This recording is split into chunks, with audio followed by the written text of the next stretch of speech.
The fifth discovery on the list is that life is based on a digital information processing system. To explain this topic, I have to provide some basic background. So proteins are chains of amino acids that fold into three-dimensional structures. And there are 20 natural amino acids that make up proteins.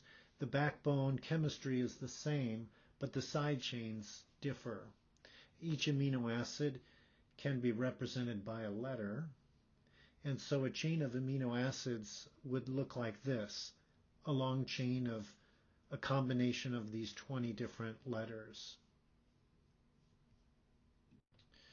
DNA is like a different language. It's a chain made up of a different kind of molecule called nucleotides. And there are 4 nucleotides that make up DNA. So it's a language of 4 letters. And so a chain of nucleotides, or a strand of DNA, would look like this. It's A's and T's and C's and G's in many different orders and combinations. So there are these 2 languages that are critical to all forms of life, and there's also a system for translating between these 2 languages. The genetic code maps each amino acid with a combination of 3 nucleotides. As shown on this chart, there are 64 triplet combinations of nucleotides that code for the 20 amino acids, or else for stop signals. The stop signals indicate the end of a protein in the translation process. This code is the essence of the system to translate between the 2 languages. But you might wonder, where does the code come from?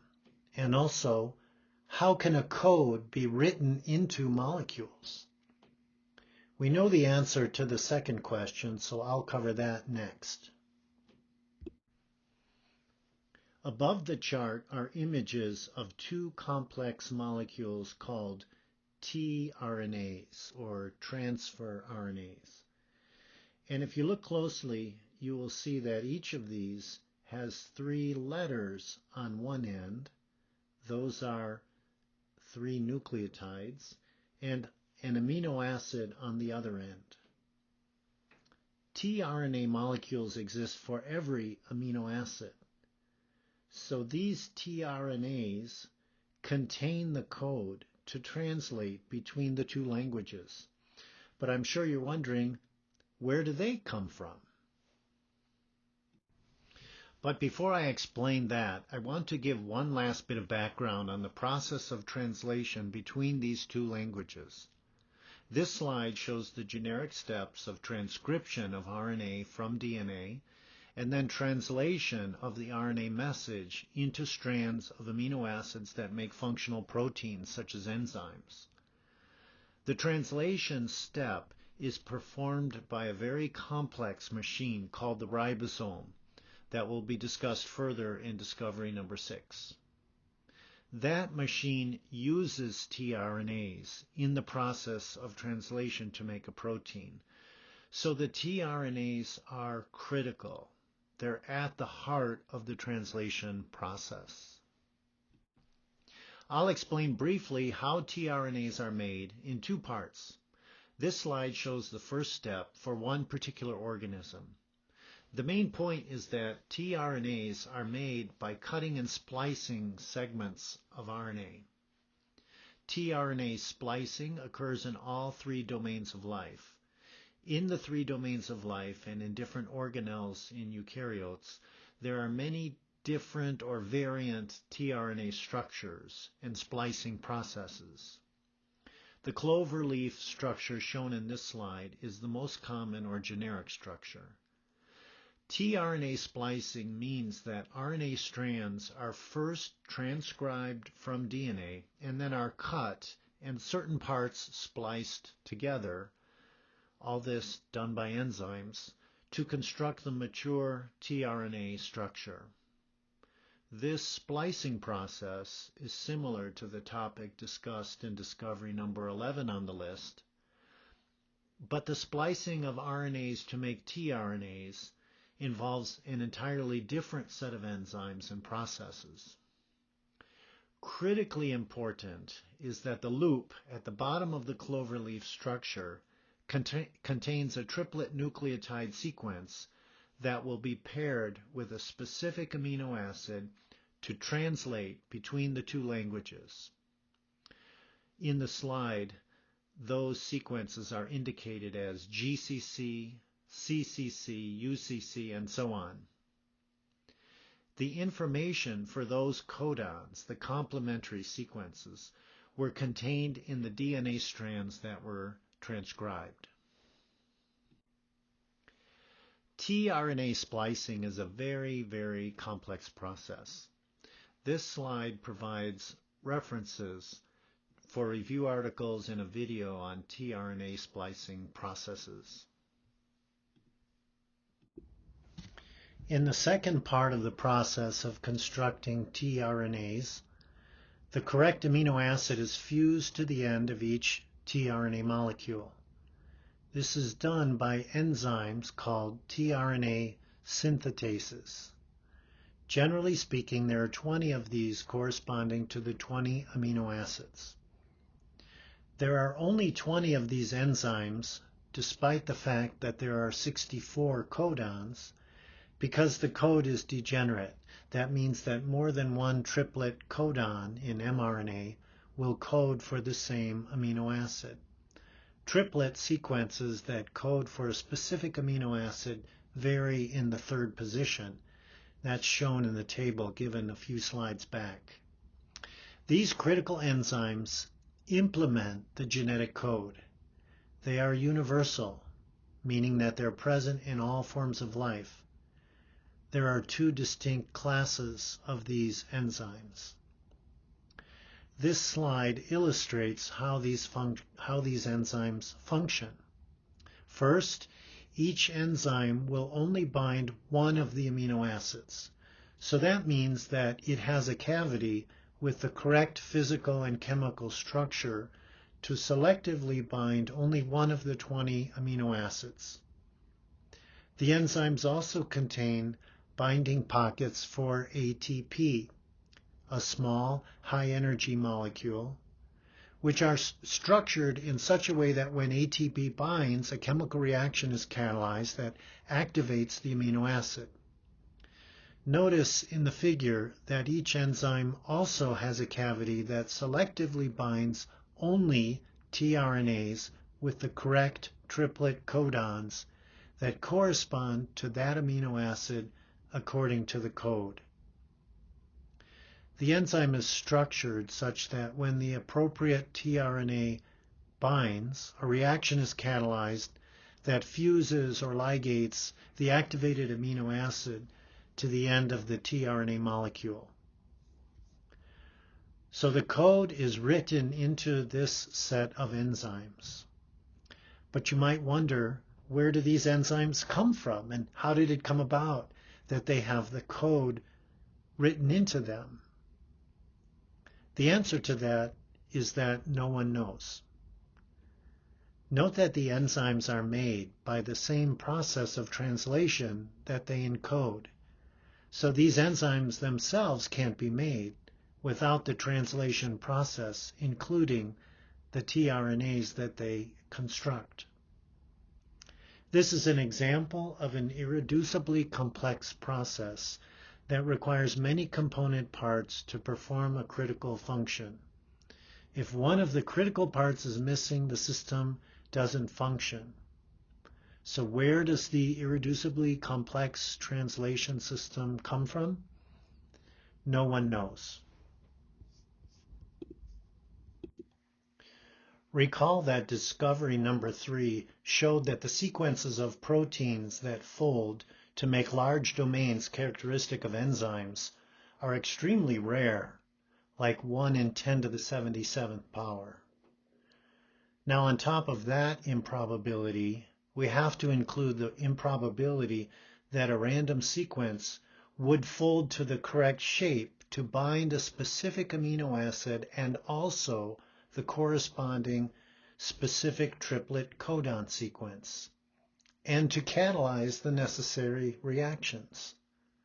Further, an enzyme of that type is needed for each of the amino acids present in the first life. I don't think any knowledgeable person would believe that happened by chance within our universe. And so most scientists would say that there must have been a simpler translation system at first that somehow evolved into the complex system that exists today. But the system of translation and the tRNA synthetases that exist today exist in all domains of life. There is no simpler version. This slide provides a couple links to some recent review articles on tRNA synthetases. A review article was written in 2009 with the title Origin and Evolution of the Genetic Code, the Universal Enigma. I really appreciate these authors because they state the issue clearly rather than sweeping it under the rug. That's actually rare in the literature on this topic, as I will discuss further below. I'd like to read a few paragraphs from this article. It says, at the heart of this problem is a dreary, vicious circle. What would be the selective force behind the evolution of the extremely complex translation system before there were functional proteins? And of course, there could be no proteins without a sufficiently effective translation system. He mentions a variety of hypotheses have been proposed to attempt to break the circle, but so far none of them seems to be sufficiently coherent or enjoys sufficient support to claim the status of a real theory. Near the end of the article, we read this. We're unaware of any experiments that would have the potential to actually reconstruct the origin of coding, not even at the stage of serious planning. Summarizing the state of the art in the study of the code evolution, we cannot escape considerable skepticism. It seems that the two-pronged fundamental question, why is the genetic code the way it is, and how did it come to be, that was asked over 50 years ago at the dawn of molecular biology, might remain pertinent even in another 50 years. Our consolation is that we cannot think of a more fundamental problem in biology. It's now well known and not controversial that life is based on a digital information processing system. Craig Venter said, life is a DNA software system containing digital information or digital code, and the cell is a biological machine full of protein robots. Richard Dawkins said the machine code of the genes is uncannily computer-like. Carl Sagan said the information content of a simple cell is around 10 to the 12th power bits, comparable to about 100 million pages of the Encyclopedia Britannica. And Francis Collins said that DNA is something like the hard drive on your computer containing programming. So to summarize, this discovery is that life is based on a digital information processing system. And I think it's fair to say that that was a huge surprise. 100 years ago, no one imagined that that would be the case. The code is built into a series of enzymes. No one knows where the code came from or how this information processing system could have come about. The system is irreducibly complex because many parts are essential for function. The digital information processing system at the core of life is a huge informational discontinuity. In discovery number 4, I mentioned this article by Eugene Koonin, who invoked the infinite universes explanation to account for the system, the digital information processing system at the core of life. I'll just read again one section of this that says, the origin of life is a chicken and egg problem. For biological evolution that is governed primarily by natural selection to take off, efficient systems for replication and translation are required, but even bare bones cores of these systems appear to be products of extensive selection, and he means by that they're very, very complex. He says eternal inflation offers a viable alternative that's untenable in a finite universe. That is, that a coupled system of translation and replication emerged by chance. That's a pretty extreme view, and I think few scientists would hold to that view or would admit it if they did. Most scientists, when speaking or publishing on this topic, would say that natural selection did this somehow. They attribute unlimited powers to natural selection without any evidential support. The review articles on tRNA synthetase enzymes mentioned earlier each have a section on the evolution of these enzymes. Taking a close look at those sections will provide a good example of how personal decisions are at the heart of this debate rather than scientific evidence. First, I want to point out that real progress in science is made not by imagining something, but by demonstrating something. There are an infinite number of scenarios that one can imagine, but only something that's true can be demonstrated. Imagining scenarios is often a helpful step in scientific discovery, but real progress in science is only made when something's demonstrated. The discussions on the evolution of tRNA synthetase enzymes in these and other review articles don't include any demonstrations of processes that could generate the information contained in those enzymes. Instead, it's simply assumed that natural selection did that. These sections contain phrases such as emergence, evolutionary history, traces of an evolutionary battle, evolutionary dynamic that shaped the code, and ancestral enzymes. Instead of a demonstration, the discussions involve imagining the order of steps in a hypothetical evolutionary process based on comparing the sequences of the enzymes for different organisms across the domains of life. The lack of any demonstration isn't surprising because natural selection requires a replicating system, and living organisms can't be used, since the simplest forms of life already have this information processing system. And if parts of the system are deleted, organisms aren't viable. Furthermore, there is as yet no such thing as a replicating, self-sustaining chemical system. So there seems to be no way to devise experiments to study whether it's possible for a chemical system to evolve a code in the tRNA synthetase enzymes. Koonin and his co-worker pointed that out in their review article.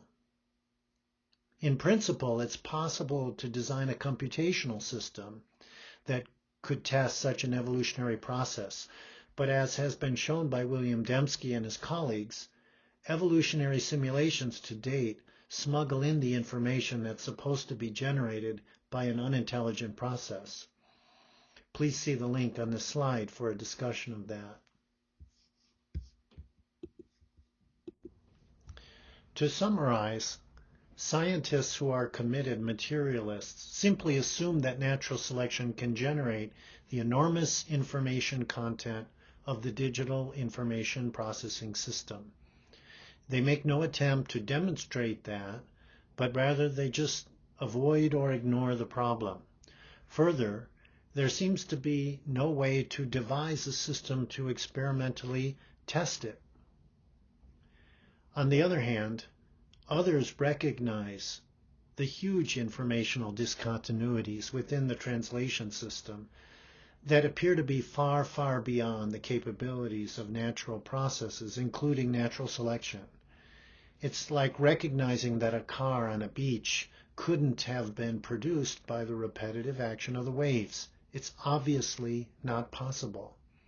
From this perspective, scenarios about the order of evolutionary events based on sequences ignore the elephant in the room, since they don't even attempt to address the informational discontinuity.